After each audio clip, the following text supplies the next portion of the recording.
I feel like the most important thing is try to be the best version of yourself and gain inspiration from other people. Be very open to feedback and advice, especially from people that you trust.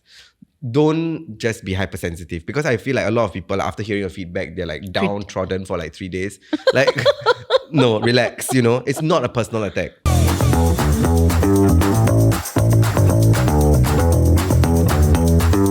Hello and welcome back to OpenHaus, where every conversation opens a new perspective. I'm your host, Durga. Today we are pulling back the curtain on Singapore's showbiz industry with none other than multilingual TV host, actor and comedian 𝙩𝙗𝙗. Hi. Thank you for being here with us. Thank you for having me. Yes, it's really wonderful to have you here. And I was so happy that you called. And I feel like the two brown people having a conversation. I just feel like a special connection. Because we don't see it happening every day. And also we don't meet brown people as often as we do meet the majority race. So I think it's always nice to have this connection. And I feel like every time I meet a brown person, I feel like there is a very special connection that we have. And like even when I meet people in the streets, I tend to want to speak to them in Tamil, because I feel like, wow, our bond becomes closer, although we just got acquainted to each other. All right. So we know you're funny, that clearly you can host, you can act, okay? But tell us about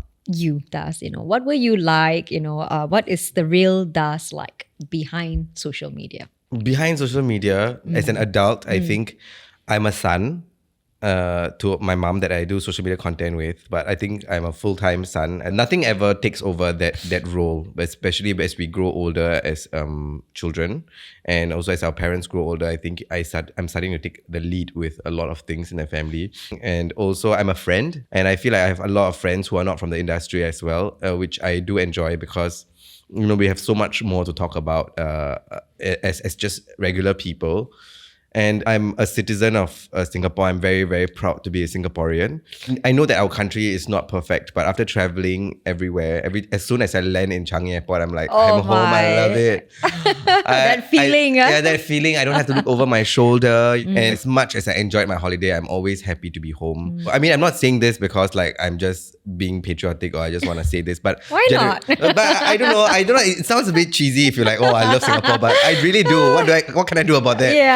Yeah, and I think also because Singapore has afforded me a lot of opportunities that I would have otherwise not gotten. You know, I feel, especially as a minority in Singapore, I was able to do a lot of things, like, you know, be on television, be the first this and the first that, you know. Although I think it's late, but it's better late than never. And I feel like I want to be the first in a lot of the things that I have done, but I don't want to be the last. And I think that is something that I'm hoping to do throughout my career. And I feel like the languages also started when I was really, really young. But the first language I've ever learned is Tamil. Like I went to childcare or playgroup not knowing English. So I went there and I just met all these Chinese people and I was speaking to everyone in Tamil. All my friends were Chinese speaking. So their parents were Chinese educated. So they spoke Mandarin and all of us were learning English at the same time. So before we started learning English, I had to learn Mandarin first so that I can make friends with these people. And so I learned English and Mandarin concurrently. And there was this time where like a lot of the Chinese teachers were telling my mom, you know, your son can speak in Mandarin, you know. And she was like, no lah, I mean, he's 3. Like, what is he going to speak, you know? And then there was this English teacher who happened to be a Malay lady. Who came to tell my mom, like, you know, your son is actually translating whatever the Chinese kids are telling to me in English. And then that's where my mother realized that, oh, this might be real. So eventually when I went to primary school, then my mom asked me, do you want to take Tamil as a second language or Mandarin? I said, I don't want to take anything. I'll just study English. Not an option. Oh, well, that was not an option. You know, I was still trying to take the easy way out. And then my mom actually thought of this thing that was very novel. She said, I can teach you Tamil at home, you know, but I can't teach you Mandarin. So why don't you go to school and learn Mandarin? Since you already speak it in school already, you know how to read, write and speak. Tamil, I was very fluent in speaking, but I didn't know how to read, write and speak. So my mom will teach me how to read and write, and she bought all the primary 1 Tamil textbooks and taught me how to read and write Tamil. So I think that was a very smart move on my end, because I have many peers who are non-Chinese and then they went to kindergarten and they never offered Malay or Tamil. So they could speak a bit of Mandarin, but just that it didn't continue after that. Yeah. It would have been nice, you know, to continue a bit of it. So at least you have another skill under your belt. Correct, in that sense. yeah. I mean, it's so useful, right, for you. Yeah, Now you've made a career out of it. Yeah, and I think that puts a lot more pressure on me because I have to constantly get better. But like I said, if I do not immerse in this industry, and if my job did not require me to speak Malay or Mandarin, or even Tamil, I think I would just be just as good as like a monolingual person who knows a bit of everything. A bit of everything. How did that sort of growing up, you've shared a little bit about how it shaped your career, but growing up, as you mentioned earlier, right, as a minority, if you were born in any other place, maybe, we may not have had the same opportunities and things like that. So how has that actually supported your growing up years? I usually get a lot of attention, I mean, as a child, like, when an Indian kid speaks Mandarin, I think a lot of the Chinese aunties get very excited. So I think the speaking Mandarin part was quite a novelty. And I think that's where I got a lot more opportunity to practice. Because the moment I speak Mandarin to an auntie, from that day, the auntie is only going to speak to me in Mandarin. And that's when I continued to practice the language. Your skills, yeah, but if like they made fun of me or if they say you cannot talk properly or whatever, then I might have been very demoralized and I would probably stop. But that rarely happens, right? That rarely happens if it's not your native language. Yeah. If it's your native language, you better think twice. No, if it's your native language, you still will get a bit of flack for it. But I think in this day and age, because everyone understands that a lot of us, our education system is in English and most of our friends speak English. We converse so the in fact English. that we're even trying to speak our native language, people are grateful. Yeah, exactly. And our parents can speak English as well. Yeah, right? our parents can speak English. So we communicate actually largely in English. Yes, but I feel like even for now, when I want to articulate my feelings, I think I do it better in Tamil. Yeah. Maybe if I need to talk about concepts, I'm better at describing in English. So I always tell my friends, if it would be best if I had mental health issues and I had to see a therapist, it'd be best if the therapist could speak Tamil as well. So I can like communicate my feelings clearer. Yeah. And actually, that's very interesting because we would assume that most people would think and feel more comfortable expressing in English, especially being Singaporean. But for you, it's the other way. Yeah, but because it's my first language, and also I think I had a lot of very close and intimate conversations with my mom. So when I feel a lot more in Tamil. But when I want to describe concepts or talk about like very academic work related stuff, I'm better in English. Yeah. You talk a lot about your mom, right? How pivotal has she been for you in terms of your career and your growth as a person? I think firstly, I have a lot of friends who are trying to be in this industry and who are very, very talented. But one of the biggest hurdles they told me was their parents were not supportive. But in that sense, I'm very grateful that my mom is very supportive. Like she really believed that this is something that I can do. You could excel in. I could excel in, and I can definitely make a career out of this. She didn't understand or she doesn't know what this career would turn out to look like. But now that when it became something that I am doing very, very well, she realized that, so this is what we were working towards. And I think that support was very important. And I needed someone to do Tamil content with me.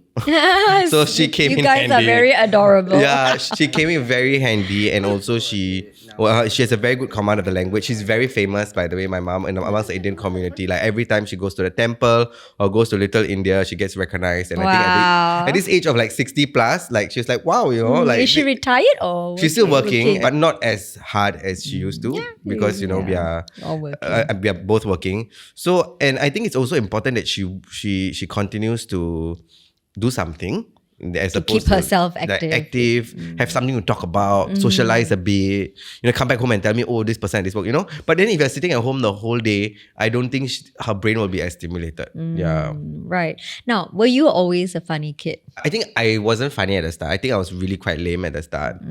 But my family were very funny people. Like my mom is hilarious, her friends are hilarious. And all of these people started to rub off on me. And then I realized that, this is how you make a conversation interesting. Especially Indians, they are very good storytellers. Like, they can make like a 5-minute incident, like they can tell you a story for 15 minutes, add a few embellishments here and there to make it more interesting. The storytelling is so strong. And that has become a huge part of my career now because social media is storytelling. Yeah, within 1 of minute. course, yeah. Hosting something is also, you're trying to make certain things that are a bit dry, more interesting. Sound more interesting at least. So that's where I feel like I got my funny from. It was acquired through my environment. But, sometimes people always say that, comedians, for example, like you have your Robbie Williams, your Jim Carrey, sometimes they're actually in person, in real life, they may not be that personality that they project. Have you ever used humor as like an armor? Of course, I think definitely it's not always an armor, because I feel like at this age, and I feel I have less things to hide. When you were young, I feel like you wanted to hide like this fact that maybe you're not very successful or not as successful as your peers. I think I use humor to divert conversation. I use humor to mask my sadness, because I didn't want to be the Debbie Downer of the group. I use humor to probably get some attention so that like people will notice me. In a sense, it seems very attention seeking, but it is what it is. You need to get the attention so that you get some eyeballs on you in order to get opportunities. But the toughest part about like hiding your feelings is that, it's a lot of shame that you are trying to hide actually. I can't speak for other comedians and all these people. They might have their own mental health struggles. But for me, it was like hiding a lot of shame that, I'm at this age and I haven't done anything with my career. I'm telling everybody that I'm a comedian, but if you ask me what I've done this month, I've not done anything. I've not gotten a job at all. And these are all real things. So I feel like now I am the opposite. Like I tend to have more serious conversations than jovial ones. Because I feel like, suddenly I feel like these things are important. But I think I've evolved as a person, and I try to be funny when I need to be or when I want to be. And certain pertinent issues where it does not require jokes, I just don't crack jokes. Does it sort of like, affect you because you feel that, I'm seen as being funny, so I can't really talk about the struggles? Like you mentioned, you hide behind shame, right? Does it make it harder for you to have these real conversations with your friends? I think at the start, yes. But like one thing that I realized is that I always tell people, it's a bit more underwhelming to meet me, because if you expect to meet the social media dust that is cracking jokes, that's like 1 minute a day of my life. So I think I always tell people to manage their expectations when they meet me. I'm not as funny as, and I'm not just as energetic and enthusiastic. But it doesn't mean I'm a sad person. I'm just like a multifaceted human being. And I think I'm a bit more comfortable to show the not so funny side about me. Because last time you're so afraid, like later I put out a very not funny video. I talk about something serious that people think I'm a very dry or sad person. But now I'm like, it is what it is. And I think it's important for us to embrace the different facets to us. I don't feel the pressure from people to be funny all the time. But obviously certain jobs require a certain sense of humor. They say, okay, this is a very fun show, then okay then I'll be fun. But if I'm moderating a panel about like mental health and all of these things, then obviously I'll be more sensitive. Speaking of mental health, what are some of your personal struggles that you've had? Like you said, being a funny person, like people think we are perpetually happy. But of course, I struggled with depression and anxiety and all of these things. And I really realized that my mental health was barely affected when money was an issue. When I had to check my bank account every day to see whether the payment has come in from a client. When you were doing freelance, I mean, early days when I was trying to make it, and those were very stressful, because you ask yourself, like, I'm in my late 20s, I have no money, and like people are going to think I'm a bum, but I actually am not. And people ask me to do a part-time job, but like, what if I take on a part-time job and then you get an opportunity, a big gig? Then what's going to happen? So I think those were like really stressful. But then like now that I have a stable, life and income and all of those things, that anxiety slowly left me. But I think there are still bits and pieces of like triggers that I still experience on a daily basis. I did went to go and see a mental health therapist, and he was fantastic. He was an uncle, and he was so hilarious and so fun. And I really did pour my heart out to him, poor him. And it really did help me a lot. So I think it's very important to go and take the first step to go and seek help. Now, you spoke a little bit about your early years and how you struggled. Can you share with us how you started and got here? Okay, actually, everybody around me told me that I had to be in this industry. And I think I had this like false pretense in my mind that I was already in this industry. I was delulu is the solulu, really. Like, just go ahead and be delusional. And so when I was that delusional, I was meeting a lot of people from this industry, and they told me they were funny. So Joshua Simon from Kiss 92 asked me to be on his radio segment. And then eventually Loretta Lopez, who was also from Kiss 92 at that point in time, she said she was doing a little like stand-up comedy thing at some bar. Do I want to try stand-up comedy? Then I was like, okay 5 minutes max. It's very scary, okay? So I went, I wrote my script and all of that. And then I opened the show for this lady called Haryani Osman, who's still a dear friend of mine. So I had a 5-minute segment, she had a 20-minute segment. Then after that, she told me I was very funny and I was good. And I went home thinking that I was horrible. I bombed so many times. Bombed means like no one laughed at your joke lah. Then eventually, she gave me my first hosting gig, Haryani. She said, you're very funny. I want you to host my event. That was my first legit hosting gig. And eventually it evolved. But I feel like my biggest break was when I got an opportunity to be in an English drama. And then that was after the Prime Minister video. So obviously the Prime Minister video really did help. It went viral. That helped me, thank God. This is the one with the cup, is it? Yeah, that was the one with the cup. And that was the one that people saw. And I was already known as this multilingual person. So then eventually I got this English drama. And then the EP was there during the script read. And then halfway through while I was reading, he left the conversation. So I was like, wow, I'm so bad. This is in English. Script read. And I got a script right in front of me. It's not like, I had to memorize it. And a few minutes later, I received an email from the EP saying that, hey, we've got this Chinese movie and we want you to be part of it. Wow, Chinese movie. So I think that is when, okay, I'm already doing English drama. I've got Chinese movie opportunities. So as I went on to promote this movie, I went on this show called 𝙩𝙗𝙚𝙧𝙚. So I was with Xiang Yun, Jie, and then it was with Lawrence Wong, the lead actor, and also Liu Yue. And then I was promoting my movie, but I was cracking jokes. I was just being myself, not image conscious, just running my mouth. 1 week later, the EP of this Chinese show that I was promoting my movie in, she was like, hey, do you want to come and host this show?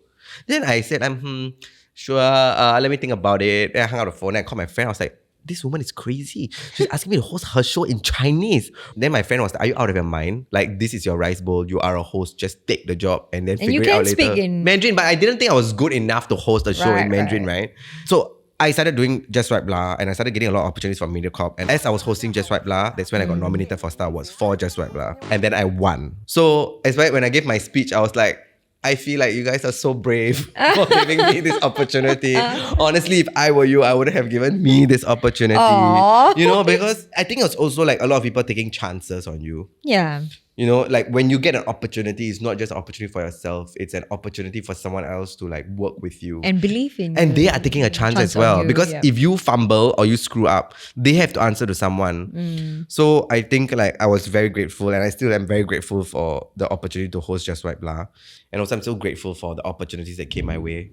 And I'm also very grateful that I have sustenance in this industry. I still do have jobs, And I think I'm also very grateful that I've actually been on all the channels, I've been on Channel 5, Channel 8, Vasantham, Surya, and Channel News Asia.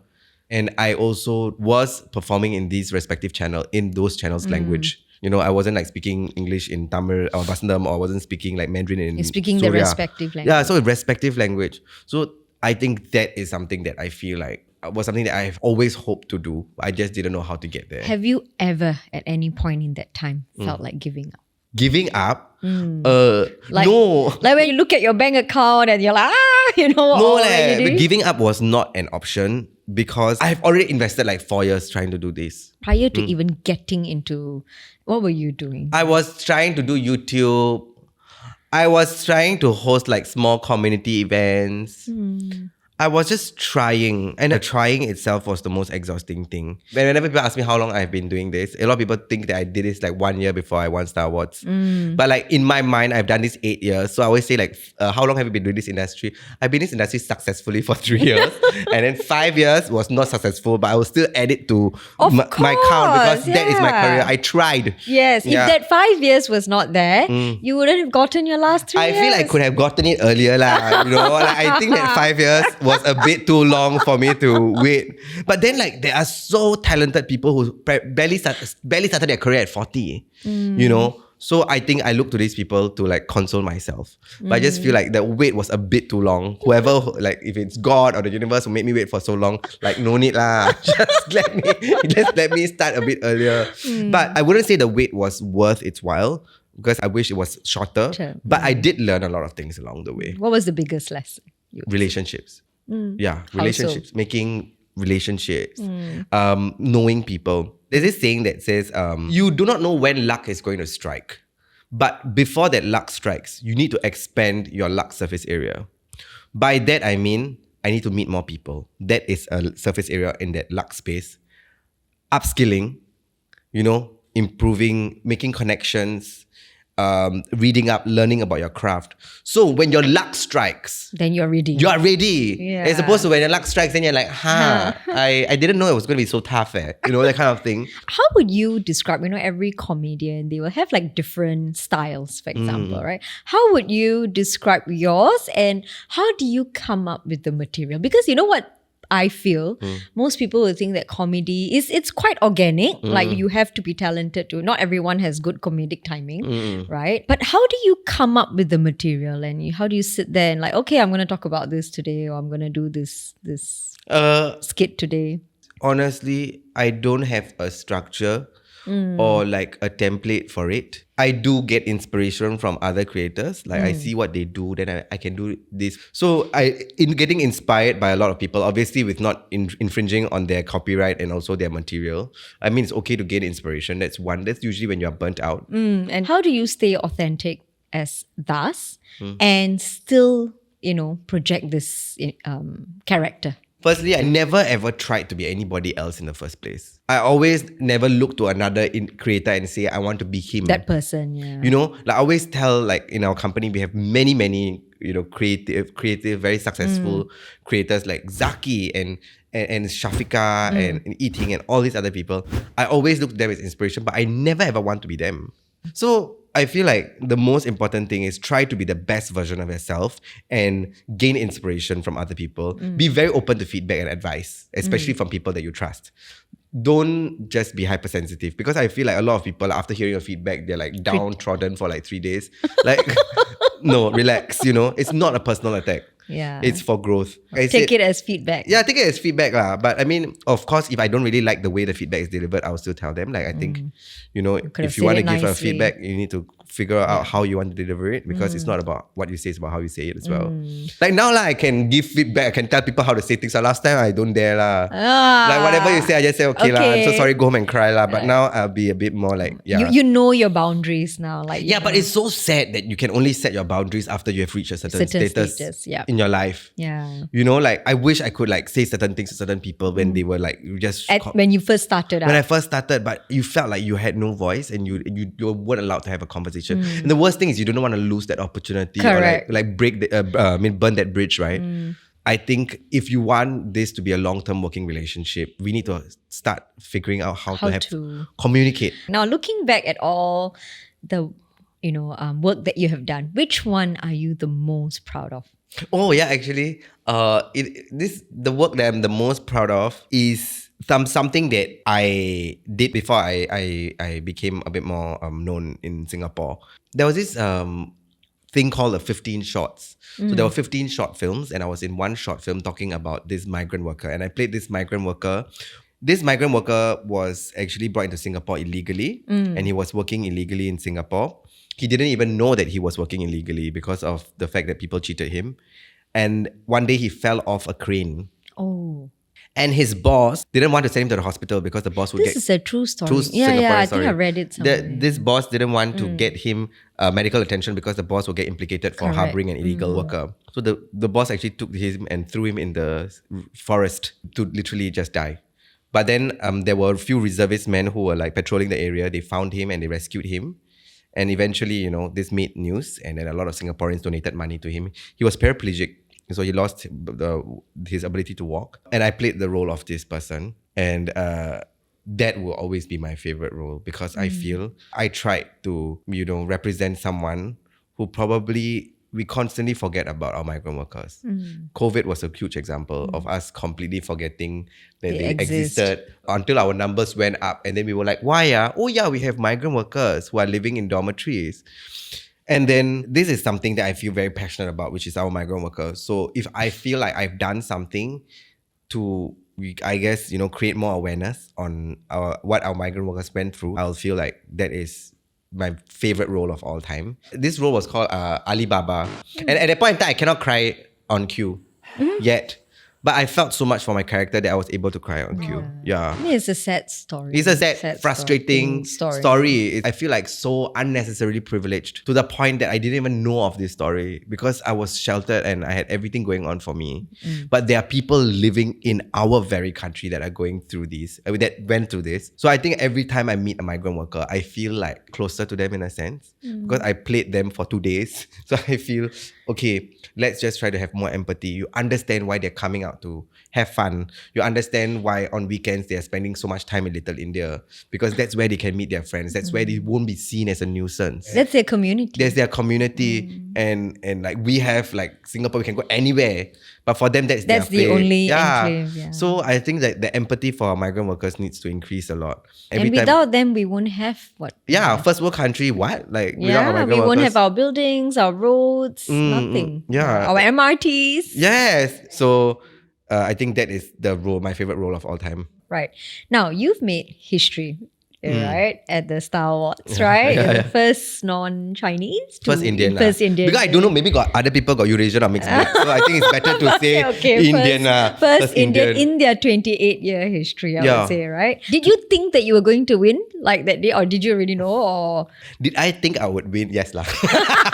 No, I just. It's confidence, yeah. It's false confidence that probably manifests. Yes. You know, but I was being so superstitious and Asian, I didn't dare to like articulate it. I was so afraid of jinxing anything that I didn't tell anyone. I didn't even write a acceptance speech. Until like my producer told me like, I'd rather you just write and don't win than to not write and then win and then go out and talk rubbish or forget to thank somebody. The moment I won, I felt almost relieved that I finally got a recognition for so many years of effort. You know? Finally, this is going to go in the record somewhere that 𝙗𝙗 did this. That's fantastic. The guy who stays in a 5-room HD flat in Woodlands won a Star Awards. Not someone who's rich, or which is nothing wrong with being rich or nothing wrong with carrying branded things, but I'm just not that dude. But it can happen for me. So on so many levels for me, that was so emotional. People saw, yes, the first Indian as the overarching point. But for me, there were so many efforts. And I was thinking about the days where I was looking through my email and there were no jobs. I was scrolling through Facebook pages and there were no jobs. And I was so confident I was going to get this job and I just didn't. And I was thinking about the days where I like open my DBS iBanking every morning and then the payment has not come in. And also there were a lot of times where I was thinking of the moments where I were literally begging my friends to share my videos. You know? For the support. Like, like, hey, dude, can you like help me share on IGS? Or the time maybe not IGS lah. Maybe like share on Facebook. You know? So because of the lack of recognition, the lack of like status, the lack of like eyeballs on me, like it was very hard for me to gain the jobs and recognition that I needed. Yeah. Well, now moving forward, like as you look towards your career in the future, what do you hope to achieve more? Like, you know, sometimes people say, okay, you've won the Star Awards, right? So do you hope to one day win that version, and maybe in Pradhana Villa one day, maybe in Surya one day? Definitely, it would be great to win all of these awards. Like, not gonna lie, awards are great. Awards make you feel good. Awards is a form of recognition. It's a pat on your back. But I am thinking about what else I can do other than things that benefit myself. Like I am thinking of like conducting like workshops for certain things. You know, maybe helping our migrant workers a bit more. I'm thinking of doing things where I can encourage more people to seek help with their mental health challenges, to, you know, take the first step and all of these things. So when I was broke, my only goal was to like probably win Star Awards or probably make a bit of money or be at least stable. Now that I'm somewhat, you know, I've already found my footing, I want to do other things as well. Something to benefit the community. Benefit the community. I mean, of course, like, I still want to get paid for some of the things that I want to do, honestly, right? Like workshops and all these things, of course, is definitely a business idea. But for our migrant workers, I feel like we just need to create more of an awareness for them, in a sense. We need to give everyone a voice as well. So that is something that I'm currently like thinking about lah. Thinking about how I can do it. But I don't want to start things just so quickly, just because, you know, I want to. I want to start things and do it properly as far as I can, so that I do everybody like justice. Yeah. Now, if you could go back, you know, you shared about your struggles when you were younger, right? If you could give a younger 𝙗𝙗 advice, what would you say to him?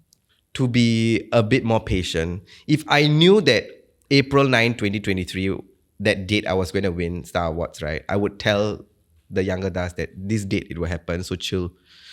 It's going to happen. But I felt like it was never happening for that time, and that's where my anxiety shot up. And also, I wanted to tell the younger Das to be maybe a bit kinder to yourself. Yeah, a bit nicer to yourself. Were you very hard on yourself? Not hard as in I didn't like hate myself, but it was more like I was just very disappointed in myself. Like every time I try to do something, like right after I won Star Wars, I told my mother like, you actually don't know how many times I have tried to do something and then the opportunity just slipped away. You know, I said in Tamil lah, said like, oh, in the Viper and then Nalibi Poite, you know. Then I said to her, then she said, actually I know, but I know you haven't told me every single one because you know I'll feel sad. So I wish that like I could have told Das that like, with every opportunity lost, something really bigger is waiting for you. It's very cliche. I hate it. I hate it how cliche this sounds. But the reason why I'm saying all of these things is because people who are watching now currently are going through this. Yes. You know, the whole impatience, the whole like uncertainty, the whole like lack of self-worth, the whole like clients asking you for like ridiculous discounts. Then you're like, I have no choice but to take it because if I don't do it, I won't even earn this amount. You know? And that really, really like affects your self-worth. So this is what I hope that like people who are watching would feel like, I understand who you are. And I understand you can still be very successful and you can still be a celebrity without being rich. Yeah. All right. Thank you so much, Das. I mean, we've come to the end. But before we go, what is one advice that you want to give, right? I mean, you shared, okay? But to anyone who might be going through this. Stop making plans. I hate plans. Okay? Go and execute it. Like, plans are an excuse for procrastination. Have somewhat of an idea. Execute it. I'm talking about social media, right? Because social media, you don't have to wait for someone to give you a platform. You can create your own platform. Everybody can create a platform now on social media and start posting videos of things that you like to do. And just be your own disciplinarian and try to put out content for anything, because social media is everything now. So don't think about how beautiful you want your social media content to be or whatever. Just go and create it. The content that are done the most randomest way are the most viral videos. That's why when clients ask us to make a video very elaborate, we always tell them like manage expectations. The more organic it is, the better. So go ahead and create your content and do businesses. I mean, even if you're trying to promote your business, go and do social media content, because I think that is the bedrock of everything. If not, you can hire us, right? Yeah, it's like a sneaky little ad. Of course, yeah.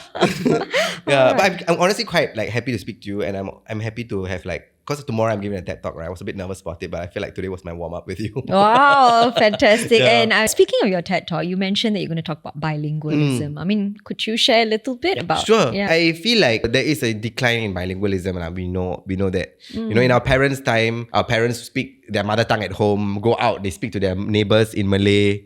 You know, and then they go to school, then they learn English. So a lot of our parents are like, can speak 3 languages. Okay, with varying proficiencies, maybe not fantastic, but they can definitely hold a conversation. Yeah. But now that we can speak English everywhere, we can speak English at home, our neighbors can speak English, we go to school, so we learn English. Then mother tongue, just one subject, we try to wing it. So I feel like that is the reason why we have a decline. But why do you think it's important? I think it's important because there are many people beyond our community that cannot speak English. The migrant workers, our silver generation, we cannot afford for their voices to be drowned out. We cannot afford for our grandparents to be lost everywhere they go. And not be heard. And also another thing is access. We cannot shortchange them from getting access to, say, medical treatment for our migrant workers at that point in time. We cannot forget that also there are a lot of other communities in Singapore that don't speak the 4 official languages, you know? So we need to also remember that these people exist. So it's good to learn a 3rd, 4th language, but let's try to be bilingual at the very least first. Your mother tongue and... Yeah, and also it's scientifically proven that you can become smarter if you learn a few languages. Wow. So a lot of people think that there's a misconception that only if you're a smart person you can learn a lot of languages. But actually, through learning languages, it sharpens your mind. Because for us who are multilingual people or like bilingual people, every time we have to think of an idea or we have to make a decision, we are not only navigating like one path like our monolinguals, right? We have to go and look through all our banks of words. Most of the time I come back with nothing. Then I realize I need Google Translate. But that is a mental workout. So there are cognitive benefits, there are social benefits, and hopefully my TED Talk will be compelling enough for people to continue to improve in their languages. Yeah. Now, I've got a request for you. Sure. Could you share something in all 4 languages? My name? Anything that you think like on off the top of your head. Okay. Hello, vanakkam, என் பேரு Dharmadasa. Apa khabar, nama saya Das. 大家好，我是 Das. And hi everyone, my name is Das. Yay! Okay. Yeah, okay. Thank you so much, Das. And to all of you, thank you for sharing your time with us today. And to our listeners, thank you for tuning into this episode of Open House. Remember, for every question you have, there's someone out there with the answers. And if you enjoyed today's episode, please share, leave a review, and suggestions to other guests that you might want to see. And of course, follow us on our socials for more updates. Bye. Bye.